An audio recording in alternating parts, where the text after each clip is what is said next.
کیا متحدہ عرب امارات نے غلط اتحادیوں کا انتخاب کیا؟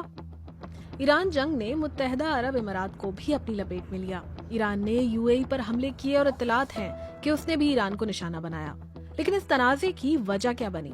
امریکہ ایک طویل عرصے سے اس خطے میں دفاعی طور پر سرگرم ہے۔ اہم امریکی فوجی تنصیبات اور فورسز متحدہ عرب امارات میں موجود ہیں۔ جنگ سے پہلے بھی خلیجی ممالک ایرانی خطرے سے آگاہ تھے، لیکن ان کا خیال تھا کہ امریکہ ان کا دفاع کرے گا۔ امریکی فوجی اڈے اسی مقصد کے لیے ہیں، اور یہی امریکہ کی اتحادیوں کو دی گئی دفاعی ضمانت کا بنیادی اصول بھی ہے۔ سال 2020 میں متحدہ عرب امارات نے اسرائیل کے ساتھ سفارتی تعلقات قائم کیے۔ امریکی ثالثی میں ہونے والے معاہدے کے تحت دونوں ممالک کے درمیان تجارت اور سیکیورٹی تعاون بڑھا۔ اطلاعات کے مطابق ایران جنگ کے دوران اسرائیل نے اپنا آئرن ڈوم دفاعی نظام یو اے ای کے ساتھ شیئر کیا۔ طویل مدت میں یو اے ای نے صرف امریکہ کو ہی اتحادی نہیں چنا، بلکہ اسرائیل کو بھی اپنا اتحادی بنا لیا ہے۔ یہ بات کم از کم ابراہیمی معاہدے سے پہلے کھل کر نہیں کہی جاتی تھی، لیکن میرا اندازہ یہ ہے کہ یو اے ای نے ایک طرح کا داؤ کھیلا ہے جس کے نتائج اچھے یا برے ہو سکتے ہیں۔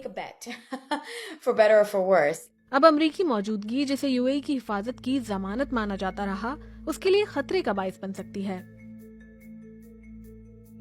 اسی وجہ سے ایران نے یو اے ای کو نشانہ بنایا۔ تو کیا متحدہ عرب امارات امریکہ اور اسرائیل کے ساتھ اپنے تعلقات پر دوبارہ غور کر رہا ہے؟ ایسا لگتا تو نہیں۔ اماراتی حکام نے ایران کے خلاف کافی سخت موقف اختیار کیا ہے۔ وال اسٹریٹ جرنل کے مطابق متحدہ عرب امارات نے خفیہ طور پر ایرانی جزیرے لاوان پر بڑا حملہ بھی کیا، حتیٰ کہ اوپیک سے دستبرداری کو بھی اس بات کی علامت سمجھا جا رہا ہے کہ یو اے ای عرب اتحادی نظام سے دور ہو رہا ہے۔ جہاں تک متحدہ عرب امارات کی بات ہے، انہیں لگتا ہے کہ انہوں نے صحیح اتحادی چنے ہیں۔ شاید اسی لیے ہم دیکھ رہے ہیں کہ یو اے ای نے دیگر خلیجی ممالک کے مقابلے میں زیادہ سخت اور واضح موقف اختیار کیا، مثلاً اوپیک سے دستبرداری اور اسرائیل اور امریکہ کے ساتھ پہلے سے زیادہ مضبوطی سے کھڑا ہونا۔